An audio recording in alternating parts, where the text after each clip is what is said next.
course. All right. So ultimately, you are here for autumn gardening for wildlife and creating these wildlife habitats in the fall. Obviously, right now we're getting into the fall gardening season and talking about and thinking about how to clean up our gardens. So we're going to address that and how to do it to be the best eco stewards that we possibly can. But I really quick wanted to say who I am, introduce myself, and get to know you a bit as well.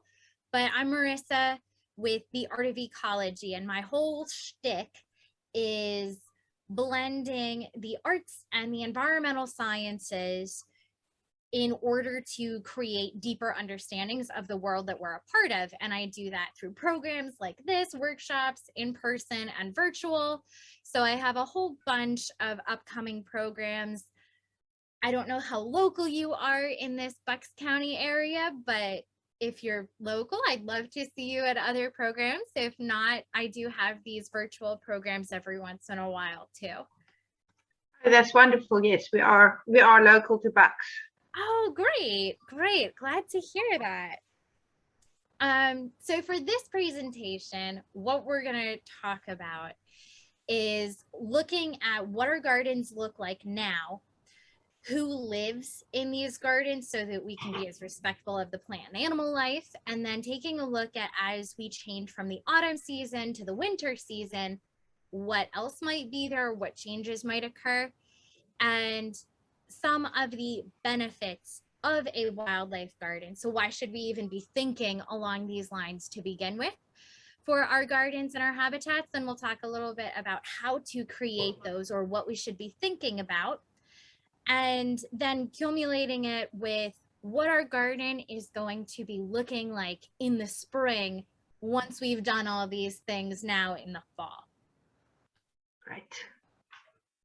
Ultimately, right now, probably our gardens are looking a little sad. They aren't as colorful anymore. The flowers are drying off, turning brown, going to seed, wilting. But this is a really important part of the plant's life cycle. So we have this really high energy, intense growth season, and the plants need to be able to do their job of saying, I'm going to be passing on my genes by creating my little seeds. Once they do that, they need to take a rest, just like anybody does. We don't want these plants to get burnt out. And so they take their rest and start storing energy over winter to be ready to grow again in the spring. Right now, we're probably thinking a lot about cleaning up our gardens, how to make them look good, how to treat them properly, how to get them ready for the winter season. And a lot of times I see people putting so much energy and so much time into autumn cleanup. And one of the nice things about working with nature and not fighting it is that we absolutely don't have to make this autumn garden cleanup as difficult as we usually do. So here I've got some real easy ways that we can be emulating nature.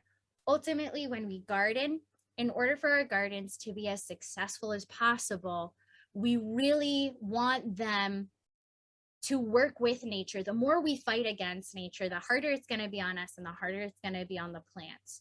So first thing we can do is leave all of the leaves. We don't need to rake them. We don't need to put them in paper bags and set them out on the street.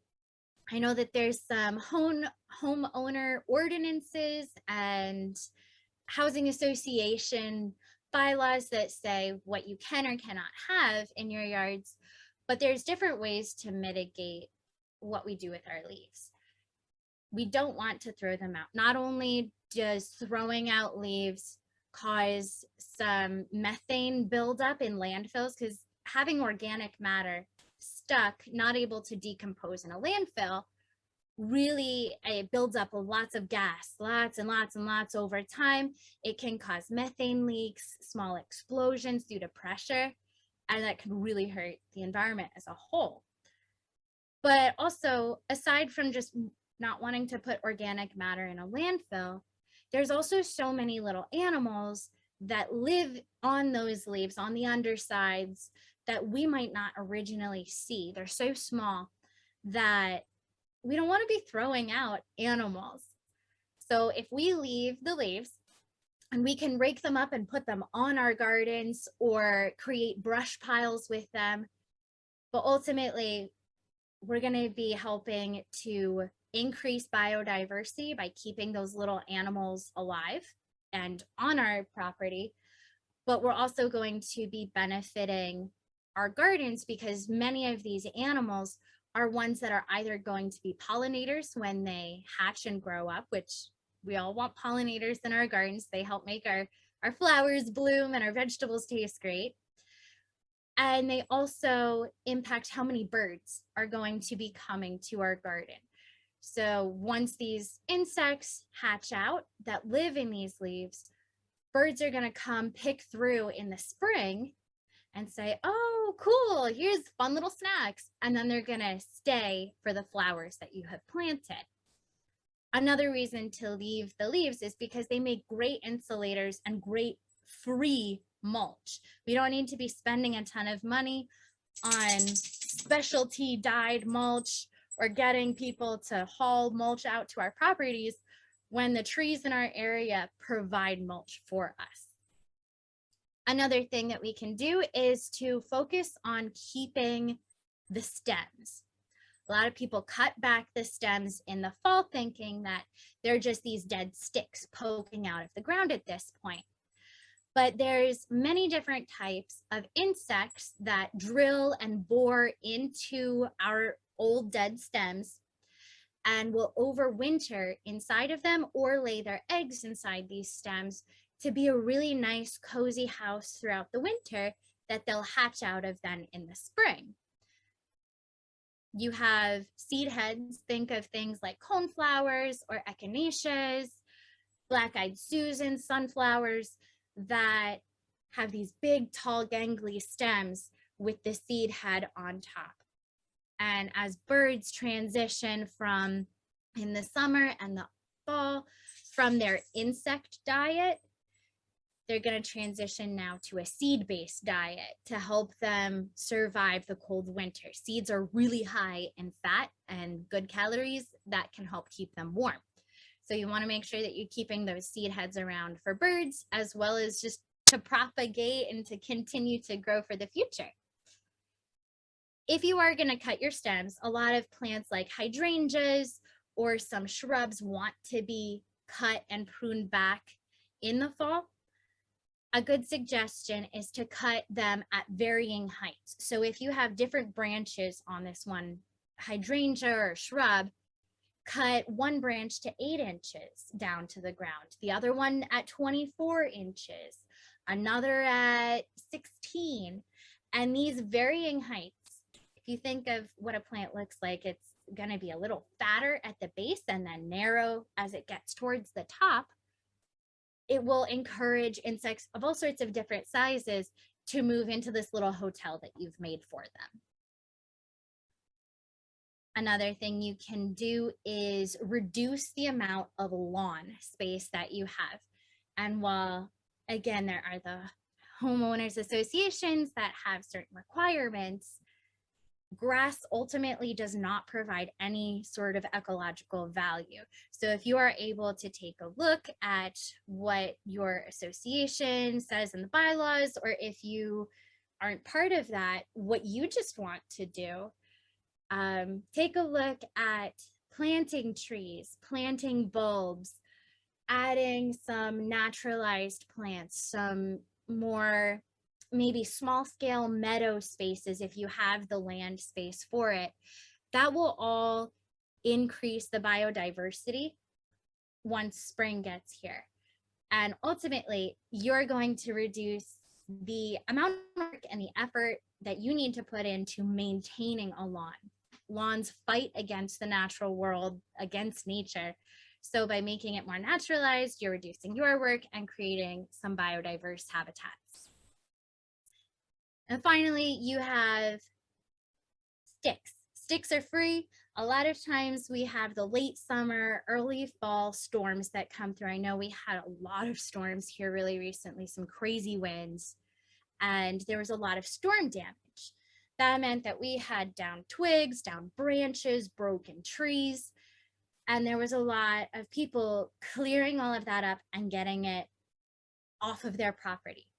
And while you definitely want to clean up the storm damage, you can still use those old sticks and branches to your advantage to help create habitat. You can create a brush pile, and this is pretty much just piling sticks and twigs and leaves all on top of each other. And that's going to provide really valuable overwintering habitat for reptiles, small mammals, nesting birds, all manner of wildlife. You can also, if there's down trees or broken trees, instead of cutting down the tree or removing it, you can create something called a wildlife stag out of that old stub. There are many animals like woodpeckers or chickadees, raccoons, owls, that they don't really make their own nest. They look for holes, cavities that already exist in trees, and then they'll move into that. If we take down all of these dead trees, we're now removing this habitat and they have nowhere to go. Some of them might try to move into our attics or our homes, and usually we don't want that. So by encouraging them to say, hey, we have this native habitat for you, we're going to leave it up, you're creating a really great space for them. Who is going to be living in our garden this time of year? Because we don't see as many pollinators right now. We might not be seeing as many little reptiles. If you have snakes or turtles that come visit your garden, or if you have toads that hop by, you might not be seeing them as much anymore.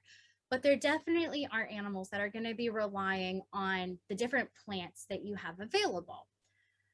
You've got all manner of seed-eating birds. So in this picture, there's beak-crowned kinglet who is enjoying the last-minute seed heads of a goldenrod that is in this little gardenscape. And this little gardenscape in the photo is a bed outside of like a patio, a stone patio area. It's probably 3 feet wide, 3 feet deep by maybe 5 feet long. So it's a small space, but it still provides really great habitat and resources. You've got all manners of other birds, cedar waxwings, goldfinches. They're all going to be coming and enjoying the last minute fruits or seeds that plants have to offer.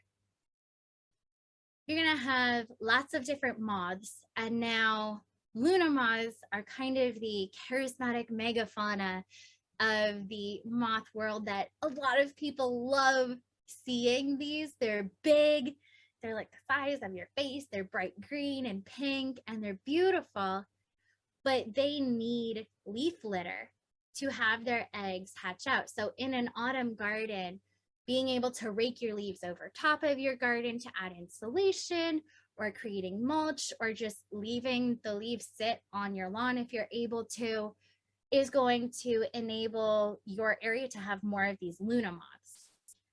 90% of moths overall also require this leaf litter for their eggs or for their little caterpillar stage, life stage, to grow. Right now I'm seeing a lot of woolly bear caterpillars, those little fuzzy black and brown guys, and they are specifically searching for old dead logs or leaves to curl up under for the winter before they turn into an Isabella tiger moth later on down the line in the spring. And we've got salamanders in the garden. These little guys are going to, again, be living under leaf litter, under rocks, logs. If you have stepping stones in your garden, they view those as little rocks and they'll go hide underneath of them. And this is going to help insulate them and keep them surviving over the winter season. So by having that mix of, oh, you have rockscape, even if it's just, hey, I found a rock somewhere and I put it in my garden, or I made some stepping stones, you're going to be adding some different sort of terrain that these animals can enjoy. Once we've got our autumn landscape good to go, we're looking at who's in our gardens and how to take care of them, what they need. We can start looking a little bit ahead towards the winter, because that's what we're doing right now. And we think about our garden cleanups, how to maintain our fall gardens. We're thinking about how to put them to bed so they can come back, skip the spring or skip the winter and be ready for the spring. So a lot of people, myself included, I get seasonal affective disorder and I get really sad. Have a lot of mental health issues with the shorter days. And having color, having plants surrounding you during those winter times can really be a boost to your mental health.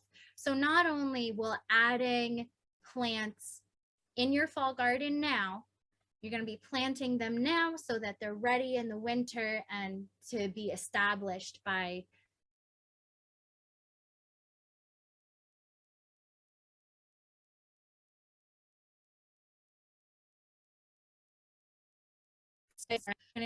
so these plants listed here add some sort of winter color or landscape color that brightens things up. Winter berries and hollies are really great for that. They are these bright fire engine red. Many people know what your standard American holly is. Winter berries are another type of holly with many tiny little berries clustered, almost attached to the branch itself. And they lose their leaves. They're not evergreens like hollies are. So when you look out into your landscape, into your backyard, you see these huge pops of this cane-like growth with these red berries everywhere, and it can really brighten a mood. Those berries also brighten the moods of many of the birds that will try to rely on them. Not every bird migrates for the winter. It's all based on, do they have food? If they don't have food, they're going to migrate to an area that does have food. But if you provide food for them, they don't need to go anywhere. They have adaptations to be able to survive cold weather. So these winter berries or these hollies will really help them out.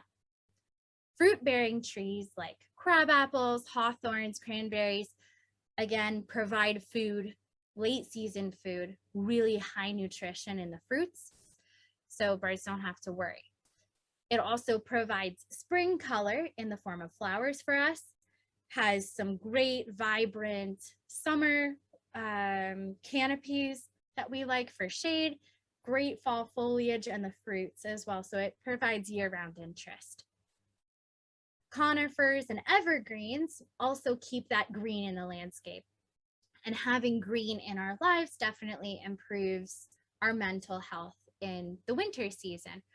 But also having leaves or foliage provides habitat for birds and small animals, owls, things that are looking for nests or for some sort of shelter from cold, from the snow, from wind. Those conifers are going to help out with that. They also provide food in the form of cones. And then you can plant any sort of berry producing shrub, and think of berries more as like a blueberry or a beautyberry, these like little individual circles, as compared to like the cane berries of a raspberry or a blackberry. Those berries are going to be done late summer, early fall, but things like viburnums or beautyberries are going to keep their berries on well into late fall, early winter. They're also going to provide some really great color in the landscape as well. Beautyberries, I have a picture of them later on, but they are like this vibrant royal purple, which is a really weird color to have around in the fall. That's usually a early summer color, and it's great to see it. all of these, the winterberries, the crab apples, the conifers, the viburnums, these are all plants that you can put in the ground now. So if you go to a greenhouse or a nursery, you would go to their like little tree section or the shrub section outdoors and be able to find these to put them in the ground now. We don't really have a super big change from the fall, autumn garden to the winter garden of who lives there. It's just going to be how visible they are or what their needs are. So birds are still going to be in the gardens, but this time it's not going to be necessarily the seed eaters of the goldenrods or the coneflowers. Those seeds might be gone by the time that winter rolls around, but things like crab apples or the hawthorns, they really hold on to their fruits well into the winter. And I see robins flocking crabapple trees well into February. So you're just going to see some different types of birds that come and hang out. You'll see more small mammals because this is now the time of year that they're really going to cash in on those nuts that they've been storing throughout the summer and the fall. Squirrels are the #1 oak tree seed disperser, and we have so many amazing oak tree species that are native here in southeastern Pennsylvania and all along the East Coast. Things like red oaks, white oaks, swamp oaks, bur oaks, pin oaks, so many wonderful oak species. And the squirrels are really going to be busy dispersing them and eating them and moving them around. So not only is this a new little cute life form that we've got here, but they're also going to be planting new native tree species in the area as well. Then you have your hibernating insects. So think back to the stems that, like this carpenter bee shown here, is going to be laying their eggs inside of the stems and they'll be fast asleep. You also have all of the hibernating or ground nesting bees as well that are going to be burrowing deep down into the ground underneath the leaf litter, underneath the plants that you have. Sometimes they'll go into our soil in our pots if you have pots outside as well. And they need shelter and debris to cover over top of those holes because you don't want a bird going in and pecking them out or snow freezing them over top. So you're going to want to be providing them with some sort of organic material to cover over top of their holes once they start hibernating. Now, I kind of went over the pieces of a wildlife garden, who would be there, the wildlife that we're drawing. And I really want to highlight the benefits of having a wildlife garden. It's not just because I really love animals and I want to see them here, but more because a garden should emulate nature. And in the natural world, every piece of the ecosystem is very important. And without those individual pieces all working together, other parts of the ecosystem do not function properly. In a garden, our blooms will be smaller. Our vegetables, if we have a vegetable garden in the summer, they will not be as large or taste as good as they could without all of the animals and the wildlife working to cycle nutrients, working to pollinate. Everything is interconnected, so we can't have the best garden, a flower garden, a vegetable garden possible without wildlife. E.O. Wilson is he's ancient at this point. He's a very old man, but he's been a naturalist his entire life. And he said this quote that every scrap of biological diversity is priceless, to be learned and cherished and never to be surrendered without a struggle. And biological diversity does not just mean animals, it's your plants as well. Everything is connected. That little ant that we see is working really hard and might actually be helping to pollinate or to defend your garden plants from pests. Your little praying mantises that live there, yeah, they might eat some pretty butterflies, but they're also getting rid of the spotted lanternfly from invading your garden. They're getting rid of wasps. They're getting rid of other pest insects that we don't want. And they wouldn't be able to be there if you weren't attracting them with the right native plants. They wouldn't be able to be there if the soil health wasn't of great quality to support the plants that you have. With that, soil health is really important. If you can provide habitat for decomposers, you are going to really increase your soil nutrient composition. And by decomposers, I mean things that people probably don't always want to see in their garden, things like slugs, snails, fungus. A lot of people see the snails or the slugs chewing on their plants, and you get really concerned. And that's totally okay. You worked really hard to put these plants in the ground. You spent money on them. You took a lot of time caring for them. So seeing holes in them is not really the happiest thing ever, but that's okay. If you plant for an ecosystem and not just a pretty little garden, birds are going to be coming and taking care of snails for you. But during that snail's life, during that slug's life, they are going to be putting nutrients back into the soil for those plants to be even healthier. When they're done with their job, a bird's going to come in, swoop in, and eat them. And now the shell of the snail or the body of the slug is also going to return to the soil. And snail shells are just like if we think of adding egg shells to compost, it adds really good calcium to the soil and other nutrients that are really vital for plants to have. In increasing soil health, you also want to think about having plants that have their roots go down to different layers of the soil. When you do that, you are able to think of roots like fingers. You're able to really dig down into rich organic soil that's pretty deep and pull those nutrients up for other plants that have more shallow root systems to use. You also are going to get, from having biodiversity in your garden, you're going to get more pollinated flowers, which we always want. They're beautiful. And pollinated crops. If you have that veggie or herb garden, you want them to be pollinated to produce the fruit, to produce the vegetable that you have. And ultimately, like I said at the beginning, a plant's goal is to produce seeds to spread their genetics out into the wilderness. So you're going to save a lot of money and a lot of time and a lot of effort on trying to propagate and divide and dig up clumps of plants from the fall garden when now they're naturally propagating themselves.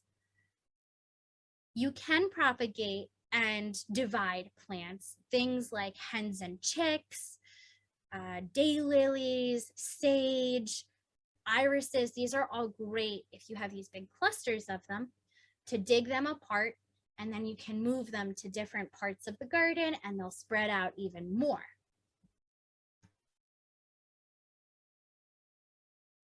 Now, autumn is a really great time to be doing all of this. Gardening season, in my opinion, should be autumn. It shouldn't be the start of spring. We should be doing a lot of our planting now. Right now, things are starting to get a little more tired. They're slowing down. So chances of us disturbing them or stressing them out, stressing plants out by moving them around, we're not going to stress them out as much. So we're being kinder to plants if we're moving them. We're also going to have an easier time of digging. The soil is pretty soft. In the spring, you could still have patches of frozen ground, or you might have not enough water that has seeped into the soil, making it really soft. But we just had so many summer and fall storms that the ground has soaked up. It's nice and soft. So planting a tree, planting any of these perennials, is going to be a lot easier. You're also having many plants that require a cold snap, a period of cold to help their seeds germinate. If we were to plant something in the spring and it needed that period of cold, it would have to wait entire spring, entire summer, entire fall, and now it gets to the winter, it gets to be cold, and then it'll germinate properly and really establish itself the next spring. I don't know about you, but that's a lot of waiting for me. When I can plant something in the fall, and there we go. Now it already has that cold snap in the next season, and it can establish and grow for the following spring. So instead of having to wait an entire year, you can wait just a couple of months. Overall, the National Wildlife Federation, they have a wildlife habitat certification program that you can go through all the steps and get your garden actually certified, and they give you a little certificate, a little plaque. But they can clump these steps together, the requirements for a wildlife habitat, just for anybody to be thinking about what would be necessary to be attracting animals and to making your garden as healthy as it possibly can be. First, you need food. You need animals to be able to eat something. So thinking about host plants, which are plants that baby animals, think like caterpillars, are going to be eating. You want nectar plants. These are focusing on the adult species of animal like butterflies or hummingbirds. And you want berry or seed producing plants. You want your viburnums. You want your rudbeckias, things that are going to be producing those seeds that are going to be ingested later. You also want to make sure that there's some source of water. That's usually a little bit harder unless you put out a bird bath. Not a lot of people can have a big koi pond or a stream that runs through their backyard. But animals are going to be looking for water sources as well. You also want to ask yourself if an animal can find shelter in your garden. They need protection from predation, and while predation is an important part of the life cycle and of the natural world, you really want to make sure that animals have the ability to escape if they can. You also want them to have the space to get shelter from really hot times in the summer. When there's a drought, you want them to be able to go into shade. If it's really cold or windy or sleeting, you want them to find shelter from that. You also want to make sure that they have shelter and space to create nests, whether it's being able to bore into the stems in the autumn and lay eggs, or if it's a bird who finds this tree to put a nest in and then have little hatchlings in the spring. You want to make sure that there's space for that. And finally, without sustainable measures, without looking at your water use, your soil health, the amount of chemicals that are in your garden in the autumn and well into the rest of the year, biodiversity is not going to happen even if you have the right plants that provide food and shelter. So let's start by taking a look at food and ultimately water as well, but focusing on food. Like I said, host plants are plants that are going to be providing food for the babies, for the larvae. And nectar plants are ones that provide food for the adults that no longer have chewing mouth parts. Caterpillars are able to chew with little jaws, and bees or butterflies that are adults now, they don't have those chewing mouth parts anymore. So they need a different type of food source. They need something that provides nectar instead that they can drink. You want berries. You want things, these plants that will attract this insect life, the pollinator life, herbivores that then attract predators in. Once the predators come in, they're going to be eating your little animals, which is okay. I know this sounds really bad, but it's okay, because then eventually the decomposers are going to come in and do their thing and return all of those nutrients to the soil, which will then help the plants grow and start this whole cycle again. all of the plants that I list now are plants that, again, you want to get these in the ground in the fall. So October, November, depending on how really cold and hard the ground gets based on frosts. But right now is a really great time to be putting these in the ground. These are all host plants, which means that the adult is going to come, they're going to get nectar here, but then they're also going to say, wow, this is a great spot for me to lay an egg. That way, when the little caterpillar hatches out, they have an immediate food source.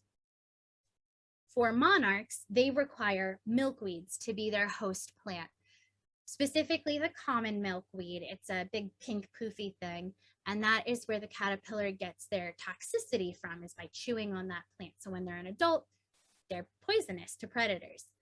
But there's many other milkweeds that also fall into this category. Swallowtail butterflies love willow trees as a host plant. So if you have wet soil or shadier soil, or are looking for a type of tree that can be really small, but it will also grow really fast, so it'll be a quick reward once you put it in the ground, any types of willows are great. Pussy willows, weeping willows, curly willows, they're wonderful. And then if you're trying to attract painted lady butterflies, they use asters as their host plant. And many of us definitely see these asters at greenhouses and nurseries now. They're trying to push all these New England asters, the purple asters, calico asters out into the garden spaces. They are fast growing, add some really great fall color, and are great for biodiversity. We have our host plant for the babies. Now we want our nectar plants for the adults, or seed bearing plants. Things that are really good for birds are going to be things like coneflowers, sunflowers, black-eyed Susans. They're going to love it. And you can get all of these in the ground now. You might not have the flowers all right now, but the whole plant will go in the ground, and it'll take that cold season to really establish itself. And then in the spring, you'll see really great new growth. Goldenrod is, personally, if someone asked me what is one plant to add to a native garden landscape or a wildlife garden, I would add goldenrod. There's over 100 species of goldenrod, and they're native to most of the United States, so you really can't go wrong. They provide food for birds, for bees, wasps, ants, beetles, butterflies, moths, so many different pollinator species that really rely on this.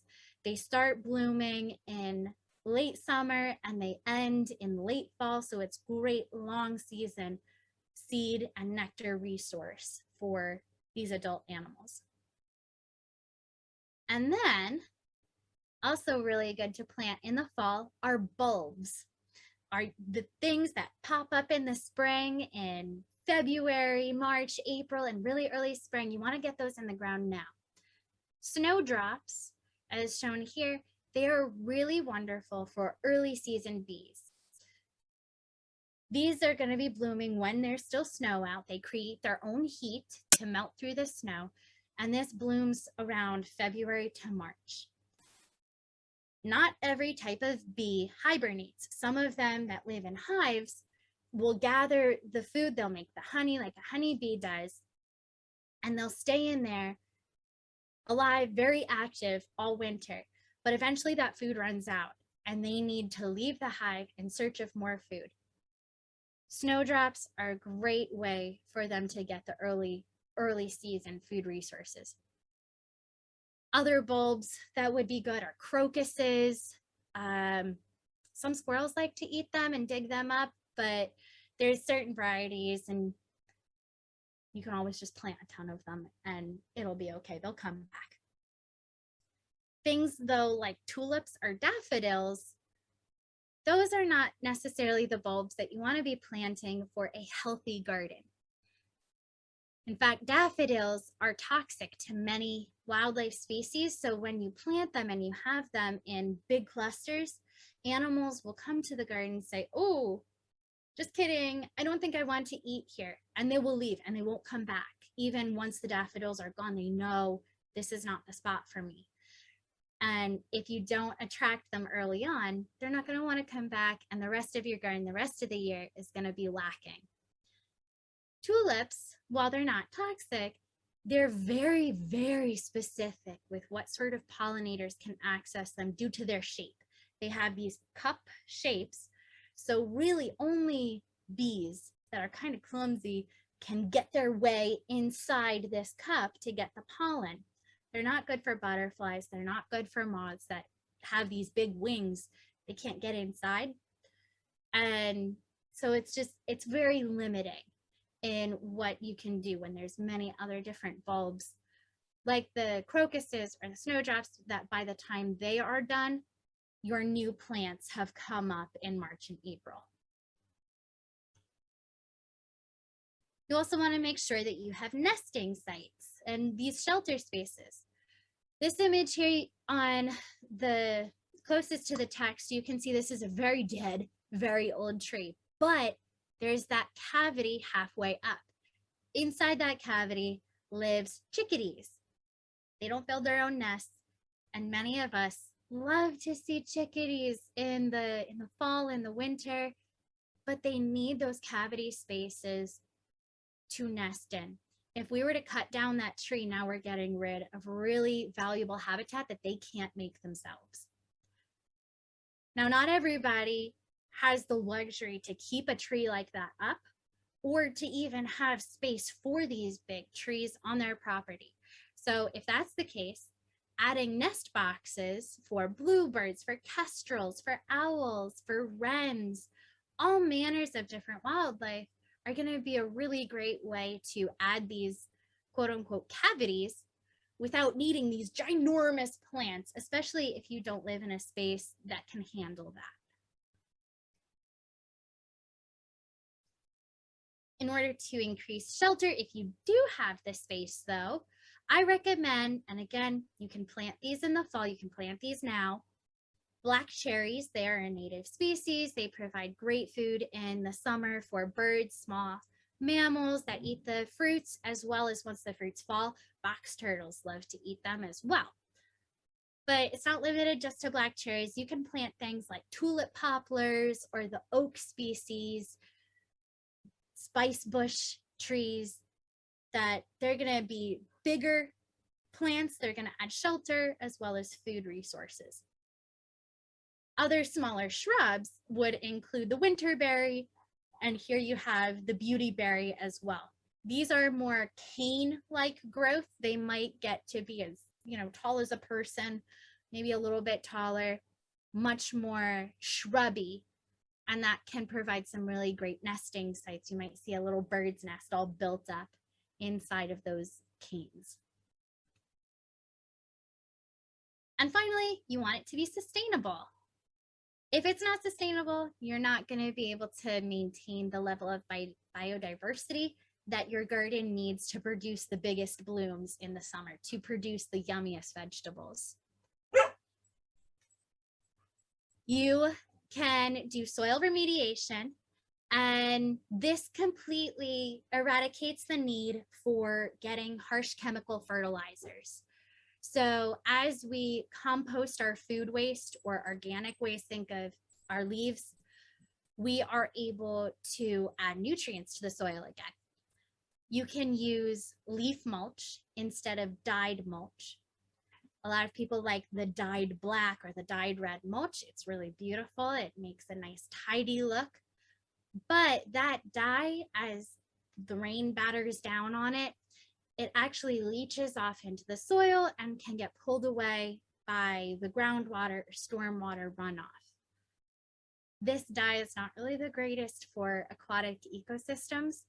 And these aquatic ecosystems in rivers, streams, creeks, ponds, they're kind of the basis of life, where a lot of things are going to be growing up from, since there's that stable source of water. And if they die off, it's going to impact things way far away and ultimately impact our gardens again. We want to encourage the fungi and decomposer habitat. You can see here in this picture, this is a fallen tree that has been at this location, at this garden spot, for over 10 years. And now it's starting to decompose. Fungus is getting into it, breaking it down. And I'm able to take handfuls of the old tree bark and just crumble it into really rich organic soil that can be returned as nutrients to our gardens. So if you have those fallen trees, those fallen logs, you can push them off to the side, make that brush pile for them, and then it'll decompose and the nutrients return to the soil. And again, adding those plants with varying root lengths can really help to bring up the nitrogen, the carbon, the phosphorus, the potassium, the magnesium, all the things that plants need to survive. These plants here, again, can be planted in the fall, are really great at pulling up nutrients from way down in the soil and bringing them up to things like irises that don't have super deep roots. They have these little rhizomes that kind of stay on the surface. Things like bloodroot or a spirea shrub. Clovers, borage, and dandelions all have pretty long, thick tap roots or are able to really go down deep into the soil. If you've ever tried to pull up a dandelion, you know, it can be really hard and you might not get the whole root on the first try. You might have to really dig down deep. And that benefits, it pulls those nutrients up for other plants to use. Aside from being sustainable with your soil, you can be sustainable with your water use. A great thing to do is if you can have a rain barrel attached to your downspout, you can collect water that way. I don't have that ability in this little apartment that I'm in, but I do have a 5-gallon bucket that's outside that collects rainwater, and I can dunk my watering can in that and use that. This helps you save that water so that in this area that doesn't have plants, you're collecting water to use during a drought season, but it also helps to conserve water coming from your tap. It has been measured by USDA and environmental protection groups that during the average watering season, people who have water collection systems such as rain barrels are able to save over 1,000 gallons of water and conserve that. A lot of people participate putting out rain barrels or these 5-gallon buckets. You can conserve a ton of water and really make a huge impact on water quality and your water bodies locally. Then you can also focus on your watering techniques. What are you doing this fall to make sure that you're getting ready for the spring? Or if you still have plants that are actively growing, like the beauty berries that are active right now, or some of the trees that are still actively growing, what are you doing to make sure that they are still watered properly? First, you can use mulch. Again, leaf litter is free mulch. The trees drop their leaves right where they want them, breaks down, keeps the area nice and moist right around their roots.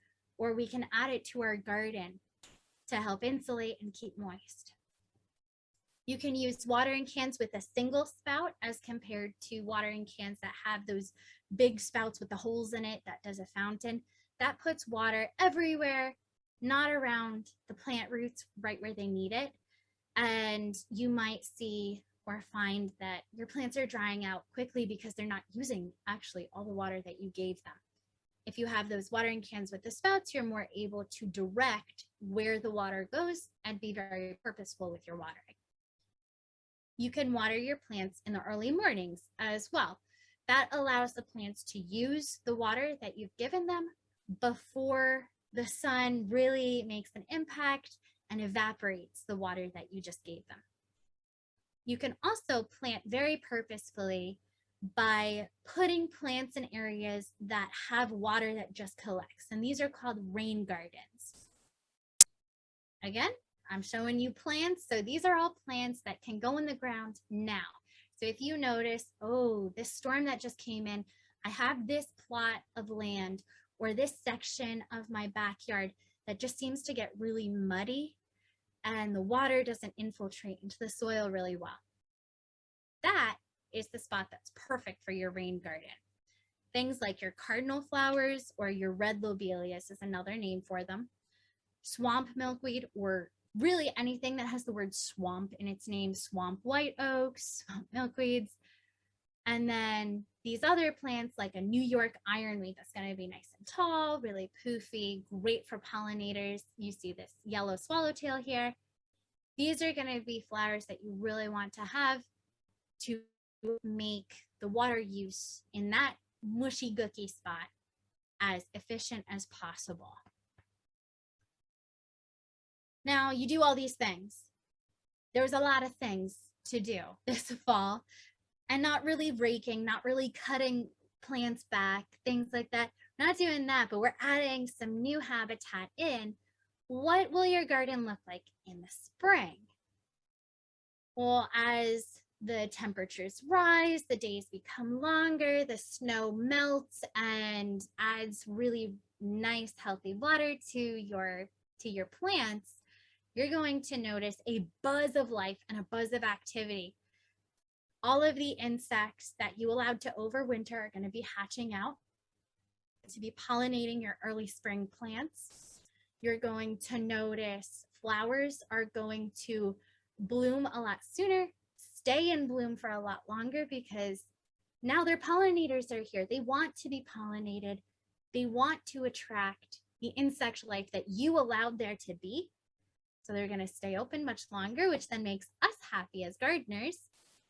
You're going to then see an influx of birds that come for the food, the little insects, now that they don't need as much fat from the seeds. Now they can transition back to the high protein insects. They're going to be picking through that leaf litter that you still have there. And then they're going to say, oh, flowers. I'm going to stick around for the flowers as well. There's nectar here. There's seeds here. And you're going to notice that your garden is buzzing with life. Doug Tallamy is a pretty big name in the ecology / native plant gardening world. And he had this term that I really liked of homegrown national parks. And he said that if American lawns, these manicured green spaces, are replaced with native plants, we would all be able to create the equivalent of a 20 million acre national park. And that would equate to 9 times the size of Yellowstone National Park. And that's just because we made these little spaces all dotted around. You make it where you are. I have mine here in Bucks County. There's some down the road. And together we're creating these little ecological havens that not only support biodiversity, but are also absolutely beautiful. And as gardeners, that's kind of what we're going for. So with that, I know that was a ton. I know that was a lot of information that I kind of was getting out there pretty quick. So I do want to just take that moment. Do you have any questions that I can go back and talk about?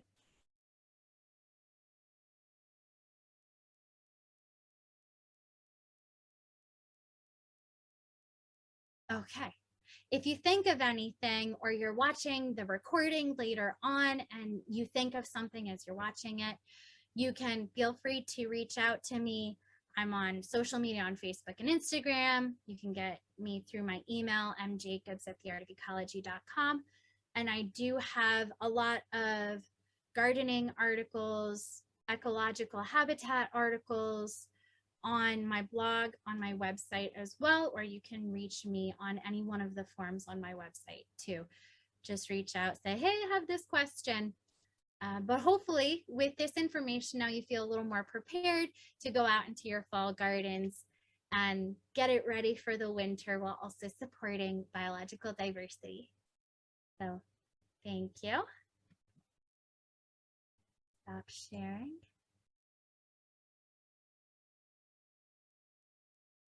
And that is that. Like I said, if you have any other questions, feel free to reach out. But with that, I hope you have a great evening.